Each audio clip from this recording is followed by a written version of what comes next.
180-degree haircut. There we go, and I'll make sure and pin this so that we can see. So we went over the different types of tension, and then also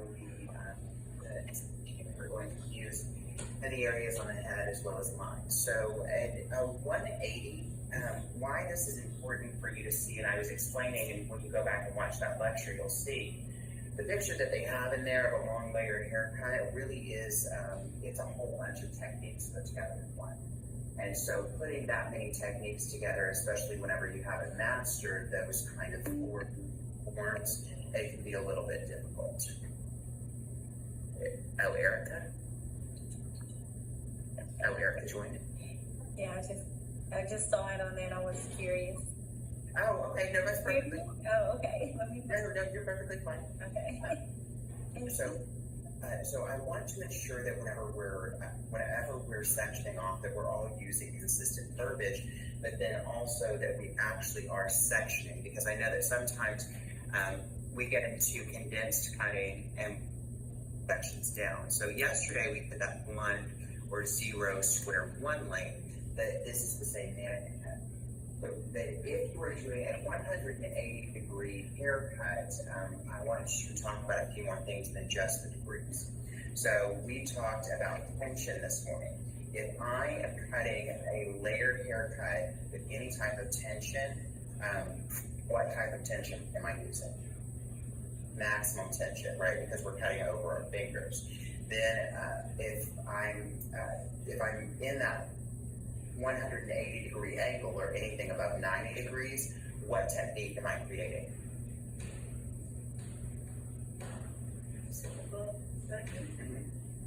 Layers, right? It's layering. So anytime that we're above 90, it's layers, which is going to be a max removal of weight. And then our over direction for this haircut is going to be what?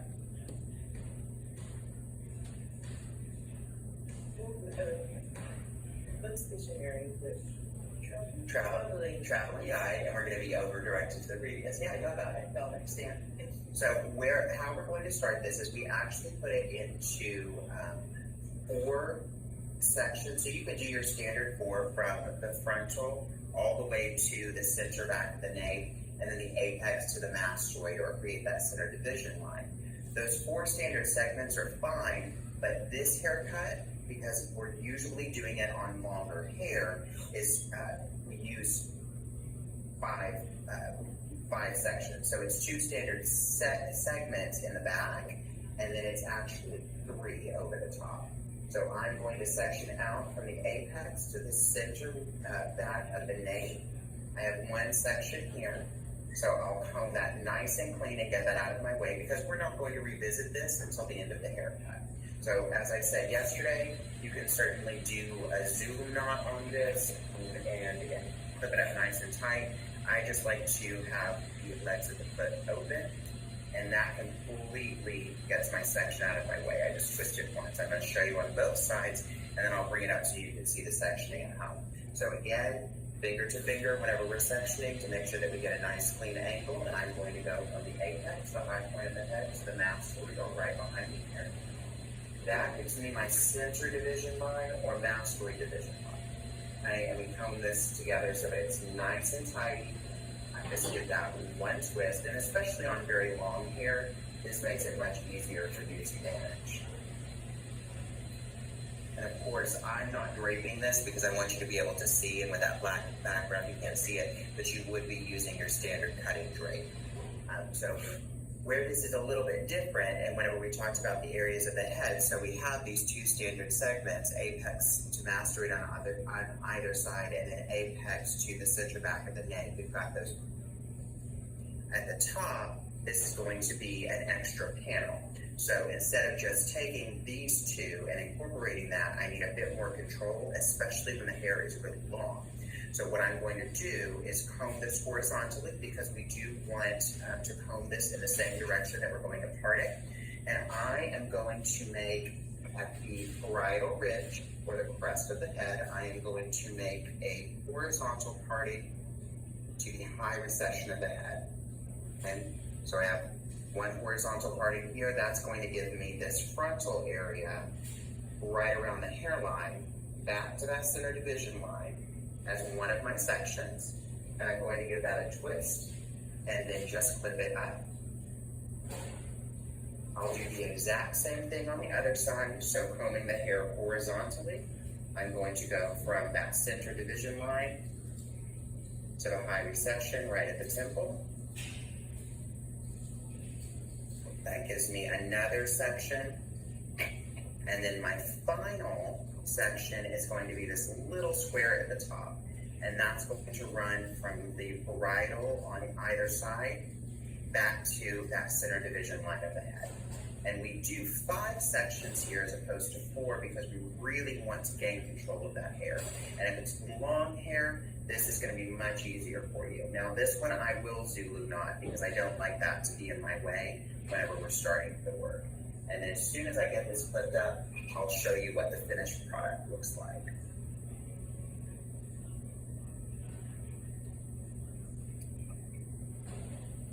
So we should have 2 standard segments here in the back.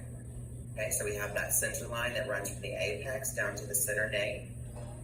Those 2 sections are going to run to that center division line, apex, and then ear to ear, which gives us that center division.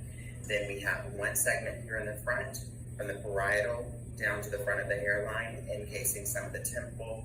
We have the exact same thing on the other side. And then at the very top, we're going to have a little square section. And that square section is going to run from the high recession on either side, all the way back to the center division line that we created. Okay? So you've got one little box right there on the top of her head. And I want you to get comfortable sectioning like this and using the verbiage and terminology. The reason being is whenever we get into foiling patterns, we use the exact same verbiage and terminology. So I want us to understand cause and effect here. Okay, so I'll give everyone just a couple of moments to get sectioned.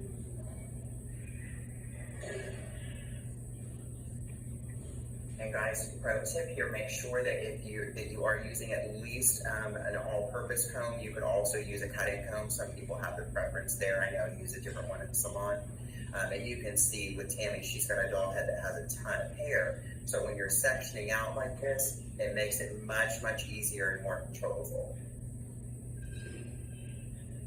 And just a note of sanitation, we would never, ever put the clip in our mouth.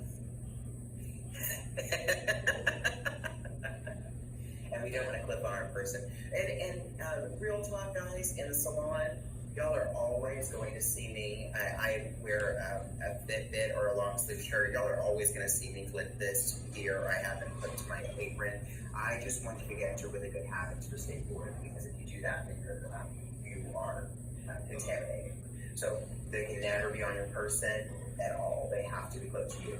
And a really easy way to do it, whenever, just to remind yourself, like especially if you're skateboarding to set yourself up for success, would be to clip it to the head. If you tend to want to put it in your mouth, or you want to clip it on a bracelet or on your arm, just get used to clipping it on the head. Yeah, if I were doing platform work, or y'all saw me doing a video, it would be a little bit different because we would be a little freer there. But I want us to have best practices from the get-go before we kind of break the rules.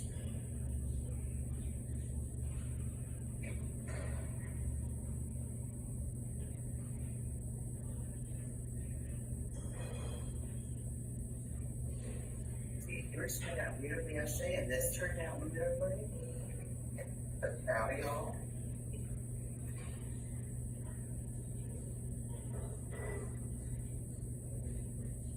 Yeah, and the duckbill clip or the alligator clips are just my preference. I feel like they're a little bit easier for me. The butterfly clips are more for clipping towels from the neck. Because they'll take quite a bit of abuse. If you start using these alligator clips to clip the towel around the neck during color service, they wear out pretty quickly. They're just not strong enough. So for me, I only use those butterfly clips whenever if I'm styling and I have to grab a whole bunch of hair, or I use them to clip the towels.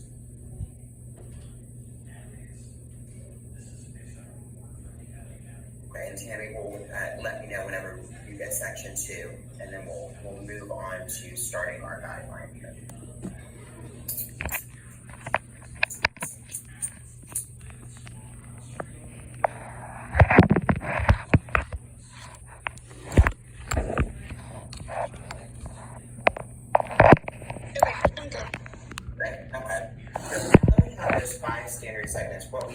we get, and this is very foundational, right? So I'm not going to do anything that's too new or innovative because I don't want to confuse anyone.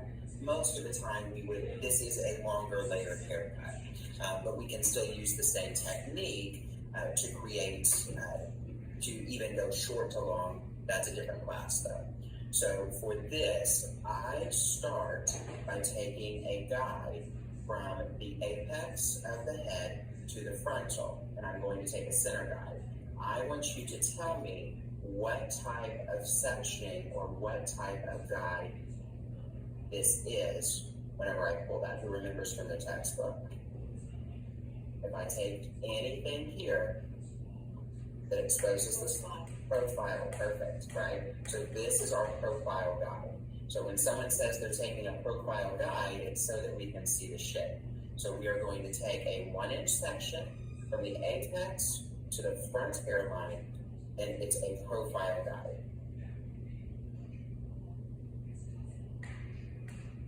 And now that section, it really becomes, this is very important because we have to check and see, where do I want this link to fall horizontally? Where do I want this link to fall in the back, right? So this is probably the most important piece because your entire layering pattern is based on the length that you cut this section. The main thing is the middle here, because the section is kind of big here. Mm-hmm. So make it on this side or in the center. So yes, so that it's balanced. So do you see what I did with a large section? I just combed down the sides. Okay. And with that, remember, if we are trying to part hair, the way that I part that very easily is I comb everything in the direction I want to part it. Okay, so you can either comb it all back, and that gives you those lines so that you can make a profile guide, or you can comb it all forward. But you have to comb it the direction that you want to part it.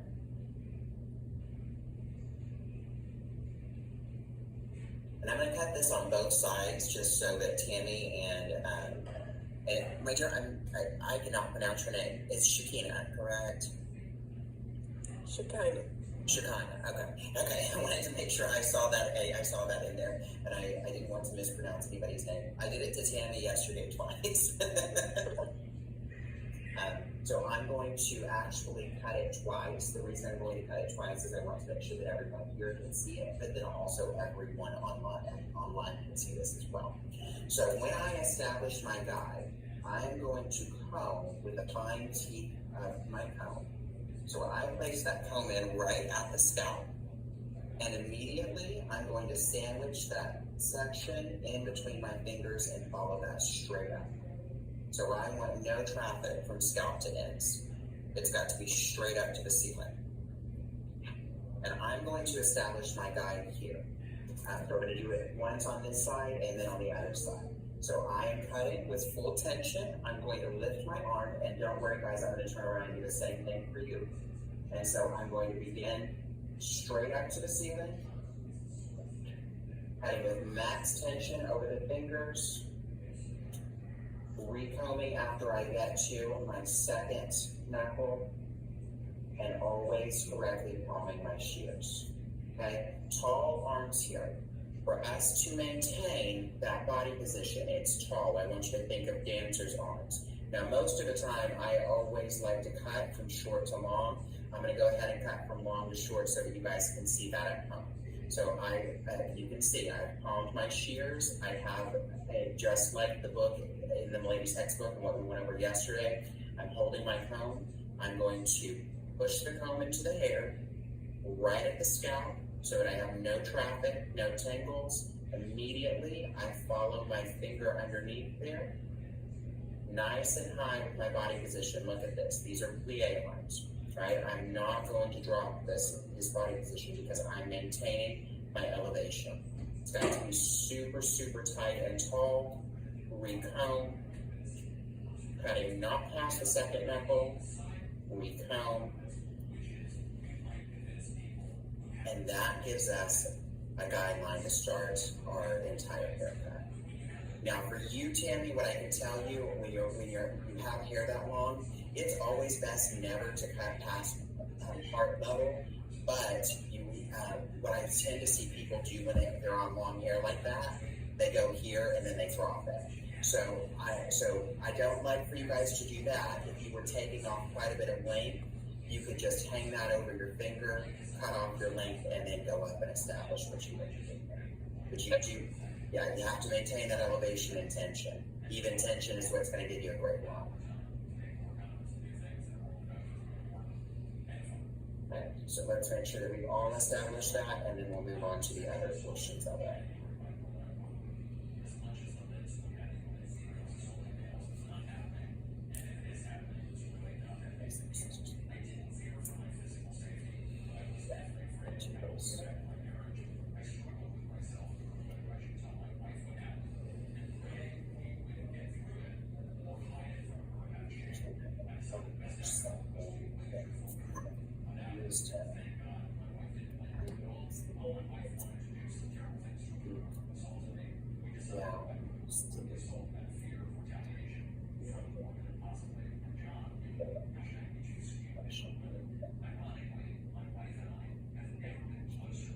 So after we've established that, remember everything is straight up to the ceiling. So I am going to take, now, when you're new, if you want to take a little bit larger section as your guideline, I'm okay with that. Really what the rule of thumb would be that I would take half of this, and then my subsequent section size would be the same size. So it would be cut this in half so that I have my established guideline, and then I take a subsequent section right beside it. So taking another section, it's a profile guide, and it travels from the center division line to the frontal. Now, Brayden, are you, okay, so say when you come up like this, at this point, her forehead is forward. Am I staying at a direct, straight up to the ceiling. okay, so I will actually be tilting her hair back a little bit. Yeah, you keep that corner. We're not doing a 9. It goes straight up to the ceiling. Okay. Okay. So I'm going to over direct to the previous. See, nice and tall. Establish my elevation. A little pro tip here: if you pull this up and that looks fuzzy, you're not holding that at the correct elevation. You need a very, very strong straight line that ensures that you are not cutting a new guide. And I follow that through and recomb. Okay? Next section, and I'm going to talk through this really quickly and then show you how to cross-check, and then I'm going to cross-check the girls here. So I only have one section left once I reach the parietal ridge or at that high recession. So I'm going to comb that up, nice and tight, maximum tension over the fingers, and look at how much I have to cut. Right, I've got a really strong guideline right here. If I have a really strong line, I know that I have correctly over-directed that to the previous, and my elevation is correct. So my haircut is not off. Right? After I've established that, I'll go on to the other side. So just making sure that everyone can see me here. I take a portion of my previously cut because what I've cut here on the right side of her head is now complete. So taking a portion of what I previously cut, make sure to remove all of the traffic from that fabric. We have to have a really clean canvas to ensure that our tension, over direction, and elevation are all correct. Combing that scalp to ends, I go right up underneath and pick up that hair so that I maintain max tension. You can see there's a perfect laser line here that shows me exactly where I should be cutting. Nice high body position, max tension over the fingers, and cut. I'm actually going to change my body position so that you guys can see that. Even though I like for you guys to cut from short to long, this is a little bit long to short, but I'm working with what we have in that camera. Okay, half of that previous section. And really, the top of this should be done in about 5 sections. It doesn't take a ton of sections to create this haircut. So again, over-directing to the previous, combing that nice and tight. tall with your body position. Make sure that you can see that guide. If you can't see that guide, retake your section. It means the section's too thick. Max tension, cutting over the fingers. Okay? And we all know if we cut hair in one direction, so I used a profile guide there, what direction am I going to check it?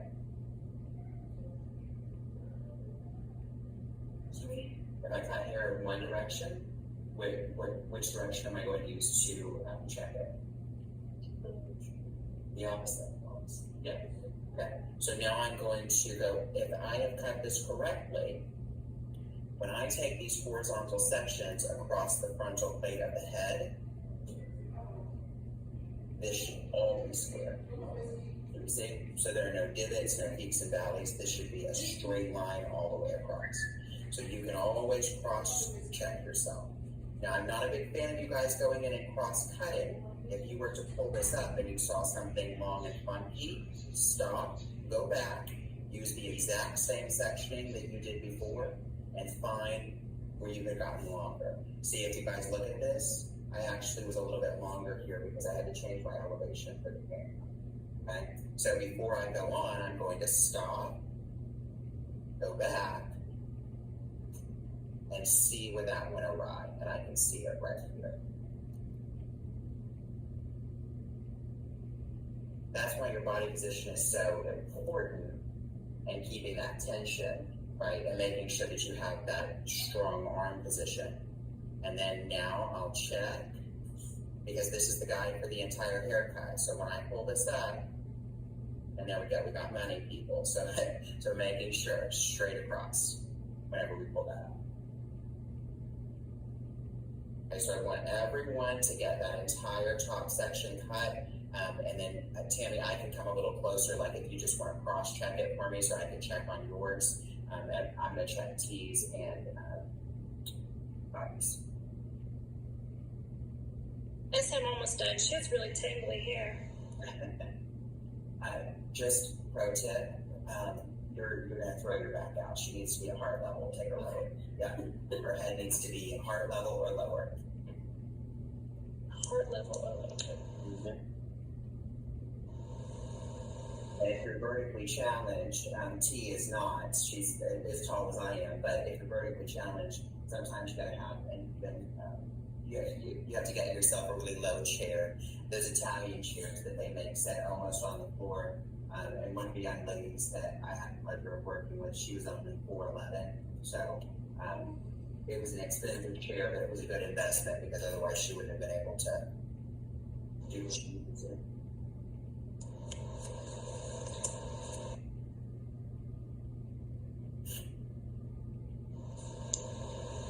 Needs to come to that. So here you're just pulling straight up and over-directing the previous, not to center. If you over-direct everything to center, it's going to get longer. This needs to be straight across. So when I pick this up and cross-check it, it needs to be a perfect horizontal line, perfectly square. So I take it all straight up, right? Straight up. This one's easy. When you say 180 degrees, it's straight up to the ceiling. And if you were making a box or a square layer, it's straight up to the ceiling, straight back behind you, straight out to the walls. But in a 180 degree haircut, we don't touch this underneath here. We're only going to lift up everything that will reach. Remember, this is a foundational technique. I wouldn't call this specifically a haircut. You would go in and add it a little bit more. That mannequin head's giving it to you, isn't she? Can you see what it is that you think that's the values?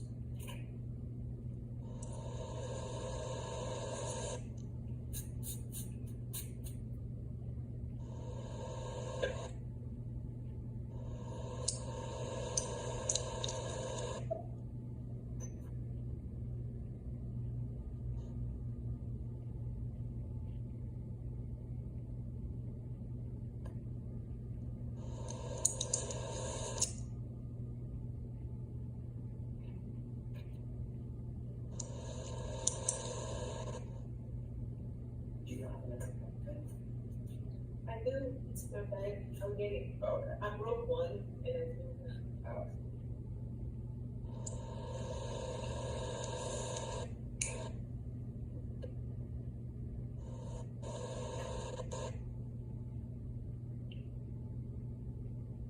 Okay, I'm gonna yank my customer's hair, but I'm gonna kind of yank it on hers.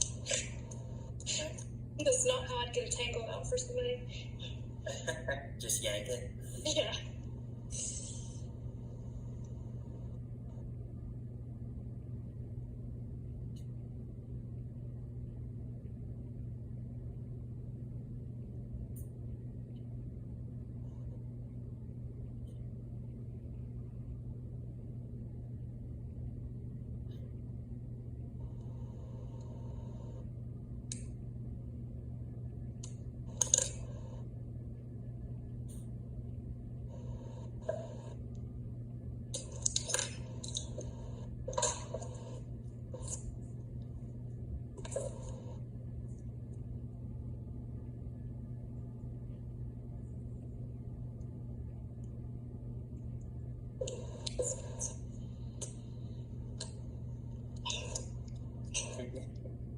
Goodness.